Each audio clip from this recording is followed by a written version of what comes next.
వస్తాయి. సంఖ్య చెప్తారా? 14 సీట్లు గెలుస్తామని కాంగ్రెస్ పార్టీ ధైర్యంగా చెప్తుంది. ఓడిపోతామని ఎందుకు చెప్తారు ఎవరు? కానీ కృష్ణా ప్రాజెక్టుల విషయంలో కేంద్ర ప్రభుత్వం రెండు రాష్ట్రాల జుట్టుని తమ గుప్పిట్లో పెట్టుకోవాలనుకుంటుందా? ఎందుకు కేఆర్ఎంబీ పరిధిలోకి కృష్ణా ప్రాజెక్టులను తీసుకెళ్లాలనుకుంటుంది? ఇప్పుడు కూర్చొని చర్చించుకోవాలి. చర్చించకపోతే పరిష్కారం చేయాలి. పరిష్కారం చేసినప్పుడు మీరు ఎట్లా పరిష్కారం చేస్తారు? మీరెవరని ఏదైనా వితండ ఉందానికి అర్థమే ఉంది. అంటే నీటి వాటాను తేల్చకుండా కేంద్రం ఇంతకాలం కాలయాపన చేస్తుంది. ఆల్రెడీ ఉన్నది, అది మేము కొత్తగా చేయడానికి లేదు. ఆల్రెడీ వాటర్ విభజన జరిగింది. ట్రిబ్యునల్ ప్రకారం నీటి విభజన జరిగింది. దాన్ని ఇంప్లిమెంట్ చేసుకోవాలి. ఎలక్షన్స్ టైంలో ఆంధ్ర ప్రభుత్వం వచ్చి నాగార్జున సార్లో కంప వేసి పోలీసులను పెట్టి తుపాకులు పెట్టి వాటర్ తీసుకొని పోతుంటే కేసీఆర్ ఏం చేసిండు? అది బీజేపీ తప్ప. దానికి వచ్చి మళ్ళీ మేము బీజేపీ వచ్చి అది అట్లా చేయకూడదు, తప్పు, అట్లా వాటర్ తీసుకుపోకూడదని చెప్పి మధ్యవర్తిగా వివరిస్తే మీరు వాటర్ కేంద్ర ప్రభుత్వం ఏమైనా ఈ వాటర్ని కృష్ణా వాటర్ ఏదైతున్నదో విమానాలలో ఢిల్లీ తీసుకెళ్తారా నరేంద్ర మోడీ గారు? రెండు రాష్ట్ర ప్రభుత్వాలు పరస్పరం ఒకరి మీద ఒకరు ఆరోపణలు చేసుకుంటున్నారు. ఇక్కడ కూడా పార్టీలో కాంగ్రెస్ ప్రభుత్వ నిర్లక్ష్యం వల్లనే కేఆర్ఎంబీ పరిధిలోకి పోయేది కృష్ణా ప్రాజెక్టులు అని చెప్తున్నారు.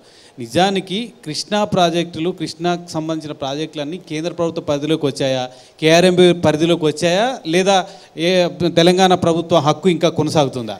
తుపాకులు పెట్టుకొని కొట్లాడుకుంటుంటే, రెండు సంబంధించినటువంటి పోలీసులు మోహరించుకుంటుంటే కేంద్ర ప్రభుత్వం ఏం చేయాలో విమర్శించడం చెప్పాలి.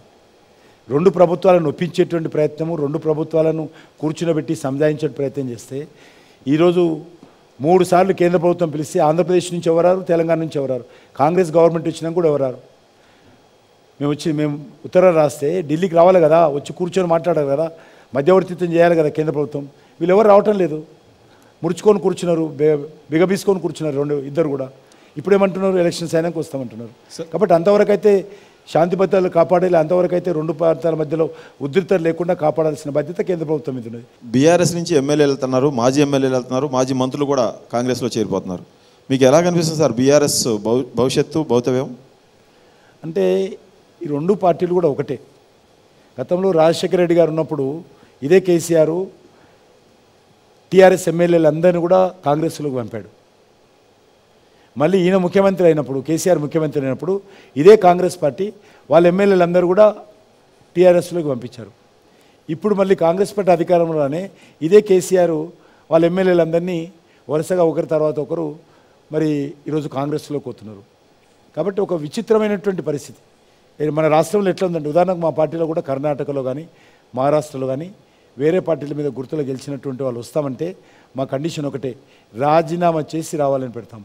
కానీ ఈరోజు వేరే పార్టీతో గుర్తు గెలిచినటువంటి వాళ్ళు రాజీనామా చేయకుండానే ఈరోజు కాంగ్రెస్ పార్టీ గుర్తు మీద పోటీ చేస్తున్నటువంటి పరిస్థితి హైదరాబాద్లో చూస్తుంది. వేరే పార్టీతో గుర్తు గెలిచినటువంటి వాళ్ళు పార్టీ మారి ఈ పార్టీలో చేరి ఈ పార్టీలో మంత్రి పదవి ఎరగబెడుతున్నటువంటి పరిస్థితి కూడా మనం చూసాం. కాబట్టి ఒక విచిత్రమైనటువంటి పరిస్థితి, దేశంలో కంటే ఎక్కువ విచిత్రమైనటువంటి పరిస్థితి తెలంగాణలో ఉంది, మనం చూస్తూ ఉన్నాం. రైట్. కిషన్ రెడ్డి గారు, ఫైనల్గా 400 సీట్ల ఒక భారీ లక్ష్యాన్ని ముందర పెట్టుకున్నారు. సో ఈ దిశలో లోక్సభ ఎన్నికల నేపథ్యంలో ఏంటి తెలంగాణ ప్రజలకు ఎన్టీవీ వేదికగా ఏం చెప్పదలుచుకున్నారు? ఈరోజు గతంలో కాంగ్రెస్ పార్టీ ప్రభుత్వం చూసాం, ఆ తర్వాత మధ్యలో బీఆర్ఎస్ ప్రభుత్వం చూసాం, ఇప్పుడు మళ్ళీ ఇక్కడ తెలంగాణలో కాంగ్రెస్ పార్టీ ప్రభుత్వం చూస్తాం. ఇది ఒక స్టేట్ గవర్నమెంట్ ప్రభుత్వం పక్కన పెడితే దేశంలో నరేంద్ర మోడీ గారి నాయకత్వంలో గత 9.5 సంవత్సరాలుగా ఒక అన్ని విషయాల్లో స్వాతంత్రం వచ్చిన తర్వాత మోడీ గారు వచ్చేంత వరకు దేశ పరిస్థితి ఏ రకంగా ఉండింది, మోడీ గారు వచ్చిన తర్వాత ఏ రకమైనటువంటి పరిస్థితి వచ్చింది, అది మౌలిక వసతుల కల్పనే కావచ్చు, శాంతి భద్రతల విషయంలో కావచ్చు, విదేశీ దౌత్యనీతి విషయంలో కావచ్చు, లేకపోతే ఆర్థికంగా విషయంలో కావచ్చు, వ్యవసాయ విధానంలో కావచ్చు, పారిశ్రామిక విధానంలో కావచ్చు, అద్భుతమైనటువంటి పరిపాలన కావచ్చు. ఈరోజు ప్రజలు చూసి ఓటేయాలని కోరుతున్నాను. మీకు నరేంద్ర మోడీ గారి పాలన నచ్చితేనే ఓటేయండి. నరేంద్ర మోడీ గారు దేశం కోసం పనిచేస్తూ ఉన్నారు, సమాజం కోసం పనిచేస్తున్నారు, భారతదేశ గౌరవాన్ని పెంచేటువంటి ప్రయత్నం చేస్తున్నారు. ఇంతకుముందు కూడా చెప్పాను నేను ఇదే ఛానల్లో, ఒక సామాన్య పేదవాడింటికి టాయిలెట్ నుంచి మొదలు పెడితే చంద్రమండలంలో చంద్రయాన్ వరకు కూడా ఈరోజు అద్భుతంగా మన దేశ పరిశిష్ట పెంచేటువంటి ప్రయత్నం చేస్తున్నారు. 13 కోట్ల పేదవాళ్ళ ఇళ్లలో టాయిలెట్లు కేంద్ర ప్రభుత్వ నిధులతో నిర్మాణం చేసి ఇచ్చినటువంటి పరిస్థితి ఉన్నది. ఒక స్వచ్ఛ భారత్ నుంచి మొదలు పెడితే అనేక రకాలుగా ఈరోజు అన్ని రంగాలలో కూడా ముందుకెళ్తా ఉన్నాం.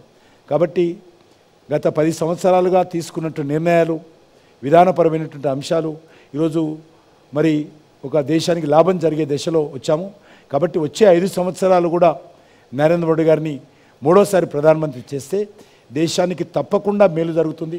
రాజకీయంగా విభేదించవచ్చు, సిద్ధాంతపరంగా విభేదించవచ్చు, తప్పులేదు.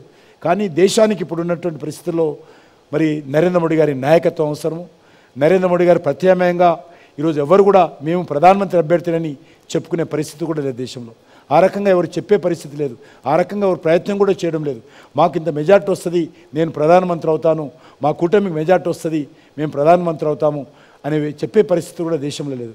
కాబట్టి ఈరోజు ఒక స్థిరమైనటువంటి ప్రభుత్వము, ఒక సుస్థిరమైనటువంటి ప్రభుత్వము, ఒక సమర్థవంత నాయకత్వము ఈరోజు బీజేపీ నరేంద్ర మోడీ ద్వారానే దేశానికి లభిస్తుంది. కాబట్టి నేను ప్రజలందరినీ కోరుతా ఉన్నాను, మరి ఈ సంవత్సరము మరొకసారి జరుగుతున్న ఎన్నికల్లో నరేంద్ర మోడీ గారిని ఆశీర్వదించి నరేంద్ర మోడీ గారిని గెలిపించాల్సిందిగా, తెలంగాణలో కూడా అత్యధికమైనటువంటి సీట్లు ఇస్తే ఖచ్చితంగా తెలంగాణ రానున్న రోజుల్లో అన్ని రకాలుగా అభివృద్ధికి కేంద్ర ప్రభుత్వం నుంచి మరి ఇతర రాష్ట్రాలకు ఏ రకంగా న్యాయం జరుగుతుందో అంతకంటే కొద్దిగా మెరుగైనటువంటి పరిస్థితి తెలంగాణకు వచ్చే విధంగా తప్పకుండా నేను కూడా బాధ్యత తీసుకుంటానని చెప్పి ఈ సందర్భంగా ప్రజలకు మనవి చేస్తూ, వచ్చే 13న జరుగుతున్నటువంటి ఎన్నికల్లో బీజేపీని గెలిపించాల్సిందిగా అన్ని వర్గాల ప్రజలను, విద్యావంతులను, మేధావులను, సామాన్య ప్రజలను, అన్ని వర్గాల ప్రజలకు విజ్ఞప్తి చేస్తూ ఉన్నాను. దానికంటే ముందు ఖచ్చితంగా మరి మీరు ఏ పార్టీకి ఓటేసినా కూడా పోలింగ్ పర్సెంటేజ్ కూడా పెరగాలి. కాబట్టి ఆ విషయంలో కూడా అందరూ దృష్టిని కేంద్రీకరించాలి. మనకు చదువుకున్న వాళ్ళు, విద్యావంతులు వీళ్ళు ఓటింగ్కు రారు అనేటువంటి చెడ్డ పేరు వస్తూ ఉంది. దాన్ని దృష్టిలో కూడా పెట్టుకొని ప్రతి ఒక్కరు కూడా మీ ఓటు హక్కు వినియోగించుకోవాలి. అబ్దుల్ కలాం గారు చెప్పారు, ఓటు అనేది మన హక్కు, కానీ ఓటు వేయడం కూడా మన బాధ్యత అన్నాడు. కాబట్టి హక్కుల గురించి మాట్లాడేటువంటి వాళ్ళు, ప్రభుత్వాలను, ప్రజాప్రతినిధులను విమర్శించే వాళ్ళు ఓటు వేయకపోకుండా మీరు మాట్లాడేటువంటి హక్కు కానీ విమర్శించే హక్కు కానీ మీకు లేదు. కాబట్టి మీరు మంచి ప్రభుత్వం రావాలి, మంచి ప్రతినిధి రావాలి, నీతివంతమైనటువంటి వ్యక్తులు రావాలి, దేశం అభివృద్ధి జరగాలి, భారతదేశ గౌరవం పెరగాలి, పేద ప్రజలకు న్యాయం జరగాలి, దేశానికి మౌలిక వసతులు పెరగాలి, నీతివంతమైనటువంటి ప్రభుత్వం రావాలి అనుకున్నప్పుడు మీరు కూడా ముందుకొచ్చి ఆ రకమైనటువంటి వ్యక్తులకు, ఆ రకమైనటువంటి పార్టీలను ఆశీర్వదించాల్సిందిగా అన్ని వర్గాల ప్రజలను కోరుతా ఉన్నాను.